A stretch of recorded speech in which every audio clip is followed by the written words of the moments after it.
All right, let's talk about Aidan O'Connell, the fourth round rookie making his first start. He was, kind of got a lot of hype during this preseason, had a very good preseason. I covered all three of his preseason games on this channel. Found out earlier this week he would be the starter against the Chargers. It went well, it went poorly, and then it went well again is kind of the way you would describe it. A lot of good, a lot of bad, and some in the middle as well. So let's talk about the disaster that happened in the middle of this game, but how they overcame it and nearly won it. Yeah, let's just get into it. Let's start off with this play. Let's start off with a good play, why don't we? Not like an amazing play or anything, but these are the little things you're hoping to see your young quarterback be able to do where, it's going to be a play-action play. You have a wide receiver who's running over the middle. Hopefully, the idea is you get linebackers to move in, and then you can throw over the top of them. That's what you're hoping to see happen here. Watch as O'Connell's going to take the snap, and this play works. I mean, you see he's throwing it. It's wide open. One little thing to note, though, is with two players who didn't move in with the play action, the two I've circled in black, O'Connell doing a good job of throwing it directly in between them, right? Timing this one perfectly to allow it to be as open as possible. I'm not saying this is a super difficult play or anything like that. It isn't, but these are the little things you're hoping to see your young quarterback do. As you see, Myers is able to make the grab, does some good work in open space as well. So again, there was some good here for sure. Like, this stuff was good. Really, things went south quickly, largely due to just, some turnovers, which, before the turnovers, they were actually in an okay spot. Right here, it's a 3rd down and 6. So, okay, maybe not a great spot, because if it doesn't work out, then you have to give the ball back to the Chargers, and you're down 3 already. So I'm not saying you're in a great position, but again, down 3 points early in the second quarter, this is practically nothing, especially with how the Chargers defense has played this year. And you're going to see O'Connell take the snap. He's going to eventually, pump fake and then just loses the football. I'll show the other angle to kind of so you can see what exactly happened. People are bringing up the tuck rule in relation to this, talking about should it be a fumble, should it not be a fumble. One very important thing to note is I believe this ball goes directly down, if not backwards. So that makes it a fumble regardless of whether it should have been a pass or not. I think it's probably the correct ruling either way. So kind of a fluky play. You pump fake and then the ball slips out of your hands. What are you going to do? This happens to everyone. We've seen Mahomes do this. We've seen Brady do this very famously in one specific moment. So it happens, but this hurt as it gave the Chargers the football. Again, would have had it anyways, but gave them good field position as well, where they scored a touchdown. Now we're up 10 points. And then this play would happen later where O'Connell, again, not really his fault. Khalil Mack beats the tackle pretty quickly and is able to, kind of at the worst possible time, reach out and create contact on O'Connell's arm as he's throwing. Just one of those bad timing situations or good timing situations if you're the Chargers. Again, Chargers pick up the football, turn that into another 7 points, and you went from, 10-7, it's anyone's game, to 24-7, and then just the whole game changes. You can't do what you want to do. You can't run the ball and then run play action like you could early on. I mean, you still can to some degree, but it does. It changes the mindset of how you play the game, and it's not really his fault, but it is still to some degree your fault at the end of the day. As a quarterback, you do have to find a way to protect the football. You do. On this one, they eventually got the football back, but still, it's, another fumble where he's got to have a little bit better pocket awareness, I think, a little bit. Again, it is hard. It's right when you're trying to throw it, there's pressure coming, but, that pressure was kind of in an area where you could at least sort of feel it. I think you see a lot of veteran quarterbacks notice that pressure and protect the football a little better. I do think you see that happen. Did not happen there for O'Connell. Things he's going to have to learn on if he gets more playing time, which, again, for a 4th-round pick, who knows how much playing time you're going to get, but assuming he gets more playing time, he is going to have to, do a better job protecting the football, no doubt.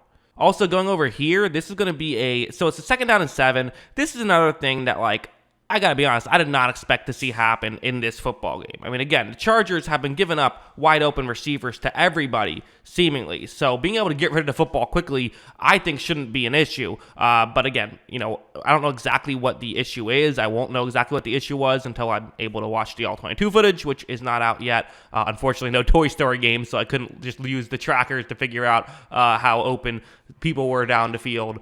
But as you see, O'Connell's going to take the snap, and he looks down the field, and, again, he could maybe flip it to something underneath, but you'd like to see him throw the ball down the field, right? That's what you want to see have happen, and he's either not doing this for one of 3 reasons. One, there's guys open and he doesn't feel like it's as open because he's used to college football. That's option A. Option B, the coaching isn't scheming guys open. Or option B, the guys just aren't getting open in general. It could be the receiver's fault. We don't really know which one is which, but either way, it's something that you were hoping would not be a situation, heading into this game. You were hoping you'd have guys wide open, and it'd be an easy scenario for O'Connell. Granted, O'Connell does, again, assuming no one was open down the field, does the right thing, flips it to his halfback who, Josh Jacobs bobbles it and then still does a good job running after the catch, picks up a first down. So, interesting play, but a good one by Jacobs. But again, you would like to see, it worked on this play. Other plays, though, not quite working as well. This play, another interesting one. Again, down 17, but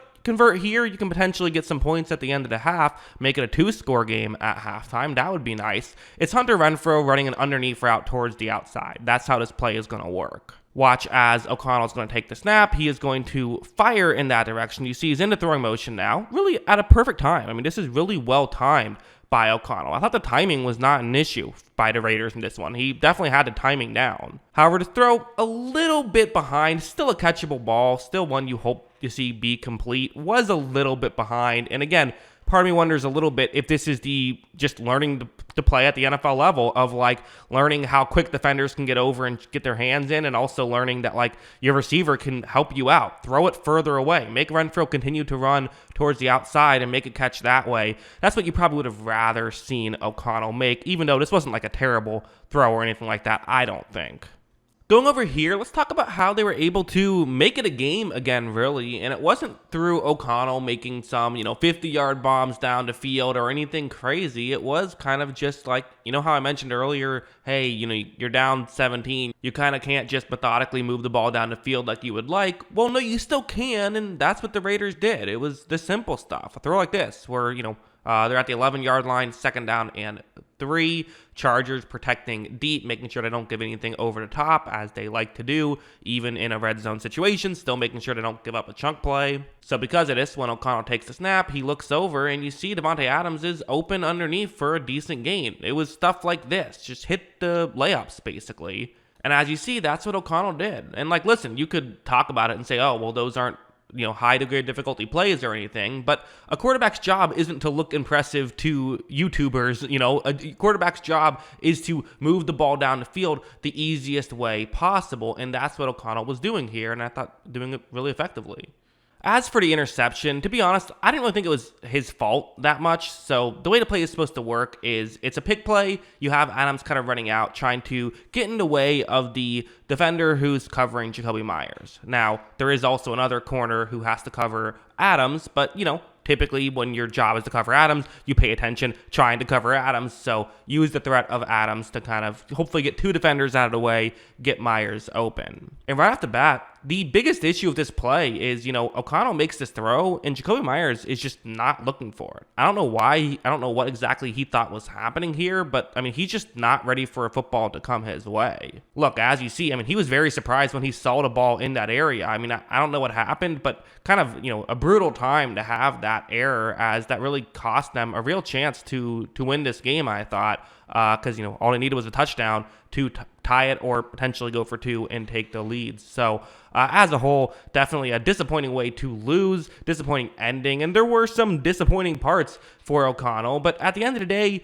for a 4th-round rookie making his first start, I'd say he played pretty well. I'd say this was an overall positive performance from Aiden O'Connell, despite the fact that it didn't end exactly as you would like. But yeah, those are kind of my thoughts. What are yours? Let me know in the comments below. Always love hearing from y'all. And of course, as always, thanks for watching.